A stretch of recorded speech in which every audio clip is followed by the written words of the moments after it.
Salut à tous, c'est Faustin pour le site internet ugktrading.com. J'espère que vous allez bien. Bienvenue dans cette nouvelle vidéo.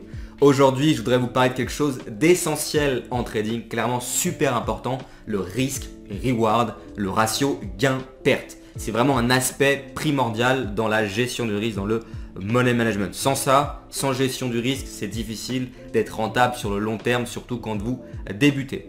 Alors le ratio gain-perte, c'est que ça consiste à dire je risque 1 euro pour gagner 1 euro, ou je risque 1 euro pour gagner 3 euros, ou je risque 50 centimes pour gagner 50 euros. Là je vous donne des cas extrêmes, mais grosso modo c'est ce que vous êtes prêt à risquer sur ce que vous pouvez potentiellement gagner. Et le problème sur internet et sur YouTube, c'est qu'il y a beaucoup d'informations qui sont trop théoriques. Grosso modo, c'est des copier-coller des informations que vous avez dans les livres d'analyse graphique technique. Et dans le meilleur du monde, c'est des bonnes informations. Mais en pratique, ça ne fonctionne pas super bien. Après, c'est mon avis personnel. Chacun a sa propre stratégie.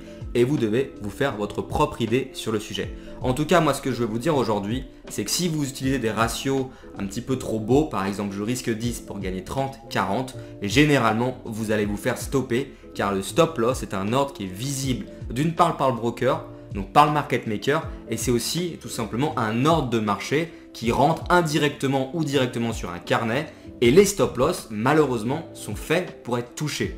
Or si vous avez un risque reward de ce type, je risque 10 pour gagner 30, vous avez un stop loss très court et vous allez souvent vous faire stopper. Et justement ce que les gens ont tendance à dire, c'est oui, on se fait souvent stopper, mais derrière quand on gagne un trade, on va rattraper les autres pertes qu'on a fait. Effectivement, dans l'idée c'est ça, mais dans la pratique avec la psychologie c'est beaucoup plus dur et surtout que c'est pas forcément nécessaire d'avoir un stop loss trop court si on a raison et qu'on est dans le sens de la tendance du marché. Donc autant avoir un risk reward classique, je risque 1 pour gagner 1, c'est ce que je vais essayer de vous montrer dans cette vidéo. Mais avant ça, n'oubliez pas de vous abonner à cette chaîne YouTube si vous aimez ce type de contenu.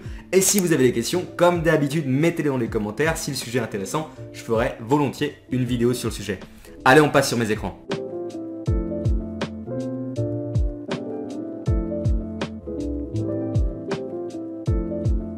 Allez, on se retrouve tout de suite sur mon écran d'ordinateur. Ici, vous avez sous les yeux l'UGKBot. Donc, c'est un robot trading semi-automatique qui permet d'une part de trouver des signaux trading. On le voit ici sur l'euro-dollar. Ça nous donne des signaux notamment avec les flèches et les cassures de support et de résistance. En l'occurrence ici, cassure de support, sachant qu'on est en tendance baissière. Et vous voyez, ça vous donne également la tendance du marché. Et vous avez justement l'FPX Assistant. C'est cet outil-là qui va pouvoir nous aider à trouver facilement les bons ratios sur un graphique sans faire de calculs complexes.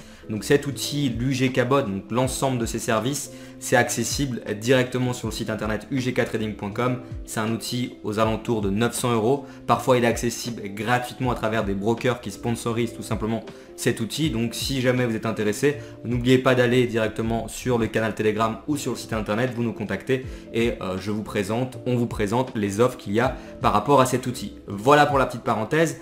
Alors ici, très simplement, on est sur l'euro-dollar, on est en tendance baissière et lorsqu'on veut rentrer sur le marché, on n'est pas nécessairement obligé de risquer 1 pour gagner 3. On peut très bien risquer 1 pour gagner 1. Et justement ici, ce que je voudrais vous montrer, c'est qu'avec la FPX Assistant, si vous cliquez ici sur le L de Line, vous allez pouvoir tout simplement choisir déjà dans quel sens vous souhaitez aller. Alors ici, je vais cliquer sur le R pour Reverse. Donc ici, c'est pour une vente. Sachant qu'on est en tendance baissière, on le voit avec le market trend, ça serait complètement bête d'acheter le marché. Et donc là, si on veut vendre le marché, on va regarder le ratio. Et donc c'est super important. C'est d'ailleurs l'objet de cette vidéo. Alors pour ce faire, en fait, vous allez pouvoir décaler le stop loss et en fonction de votre niveau de stop loss, le ratio va bouger. Là, je précise qu'on est en tendance baissière, donc on peut profiter de la baisse du marché. Si vous êtes débutant en trading, on peut profiter de la hausse, mais également gagner quand les prix baissent. Là, c'est ce qu'on va essayer de faire, gagner quand les prix baissent. Et donc là, en l'occurrence, ici, on voit le ratio qui a bougé. Donc là, on a un ratio de 1. Donc ça veut dire grosso modo qu'on risque 1 pour gagner 1. Ça veut dire que c'est un ratio intéressant dans le sens où, vu qu'on est dans le bon sens du marché, il y a de fortes chances qu'on ait raison et qu'on aille chercher notre take profit. Après, il faut adapter bien entendu le take profit en fonction de la volatilité du marché. Donc par exemple, si je mets un take profit ici et un stop loss ici, on voit dans l'FPX Assistant le ratio qui passe à 1. Donc on a un ratio de 1, c'est très correct, on peut rentrer sur le marché. Et l'avantage c'est qu'on n'a pas un stop trop court, donc on laisse sa chance vraiment à l'euro-dollar d'aller dans le bon sens sans se faire stopper. Je le précise, les stops ça peut être dangereux. Donc moi c'est comme ça que je travaille les marchés depuis maintenant 4 ans. Ça fonctionne assez bien, ça simplifie les choses. Maintenant parlons chiffres. Comment ça se passe quand on veut trader avec un ratio de 1? Alors tout simplement, il faut bien entendu avoir plus de 55% de trades gagnants, idéalement 60% de trades gagnants. Mais encore une fois, c'est pas forcément compliqué, sachant qu'on va dans le sens de la tendance et qu'on a un stop loss large, donc on va pas tout le temps se faire stopper.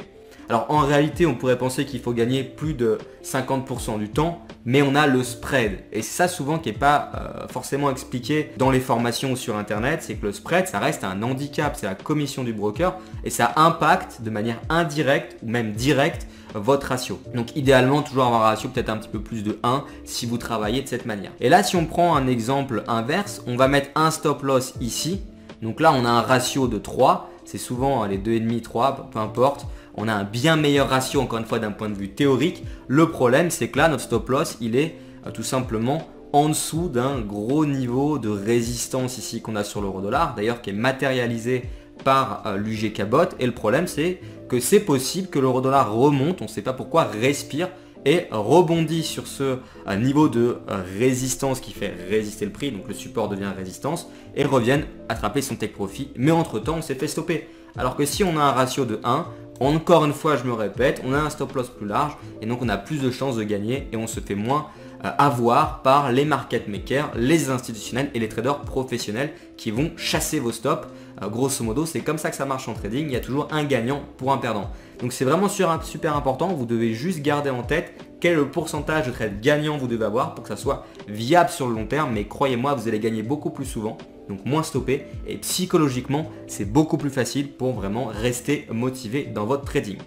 Voilà grosso modo comment fonctionne le risk-reward ratio. Également, je voudrais vous donner une information que peu de traders débutants savent, c'est que la plupart des scalpers tradent sans stop loss. Quand je dis ça, ça va faire peur à pas mal de monde, mais c'est la réalité. Je l'ai vu quand j'étais broker et analyste trading auprès d'une institution.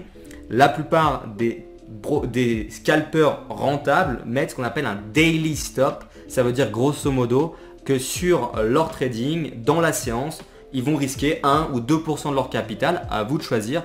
Et lorsque vous avez perdu 2% du capital, tout est clôturé automatiquement à travers un simple programme de trading, un simple bot. Et ça veut dire que pendant votre séance, vous pouvez trader tranquillement à la souris, vous achetez, vous vendez. Et parfois, vous pouvez même rentrer sur le marché pour aller récupérer juste 5 points. Alors que potentiellement vous avez eu une perte latente plus importante que ce que vous êtes allé chercher en nombre de points, mais vous êtes dans le flux. Voilà, c'est une stratégie de scalping. La seule chose, c'est que vous avez un daily stop et non pas un stop sur votre trade. Donc ça, c'est des choses beaucoup plus complexes que je déconseille quand on débute, mais tout ça pour dire que même dans le monde institutionnel, vous n'avez pas forcément cette notion de ratio de je risque 1 pour gagner 3. C'est souvent vraiment dans le meilleur du monde, dans la pure théorie, mais dans la pratique, ça fonctionne pas comme ça. C'est surtout un daily stop pour les traders, vraiment les traders actifs, et souvent des ratios de 1 pour 1, je vais risquer 1 pour gagner 1, je vais risquer 10 pour gagner 10, je vais risquer 1000 pour gagner 1000, et après, en revanche, vous pouvez protéger et améliorer en cours de route votre ratio si le trade se déroule bien, ce qui va encore augmenter la qualité de votre gestion du risque. Par exemple, si là l'euro-dollar part complètement à la baisse, on a un ratio grosso modo de 1, on peut très bien stopper, ajuster notre stop loss, le rapprocher tout simplement du prix d'entrée, pourquoi pas même à break-even, c'est-à-dire sur le point d'entrée pour ne pas faire de perte et récupérer 50% des bénéfices sur le mouvement qu'on a déjà gagné. Et de cette manière-là, en combinant un petit peu les deux, on arrive à avoir d'excellents résultats. Voilà, c'était toutes les informations que je voulais vous donner par rapport au risk-reward ratio. Faites attention. Après, encore une fois, c'est mon avis personnel. Chaque stratégie, chaque méthode de trading est différente. En tout cas, moi, c'est comme ça que je fonctionne, je le précise, quand je trade la tendance, quand je trade les retournements. Par exemple, de cette manière, si on estime qu'il peut y avoir un retournement sur l'euro-dollar, ce que je fais très rarement, sachant que je trade la tendance, je pourrais mettre un stop loss plus large. Et là, mettre un take profit plus large, et un stop loss plus court pour avoir un meilleur ratio. Mais c'est extrêmement rare, il faut bien le préciser. Voilà, cette vidéo est maintenant terminée. J'espère que ça vous a intéressé. Si vous avez des questions, dans les commentaires, avec grand plaisir. Et si vous souhaitez apprendre le trading, n'oubliez pas que vous avez la formation UGK Trading qui est totalement gratuite grâce à nos brokers partenaires qui sponsorisent ça. Vous avez simplement besoin de nous contacter ici sur le site internet ou via le canal Telegram. Merci beaucoup, c'était Faustin, à plus tard et surtout, soyez prudents sur les marchés financiers.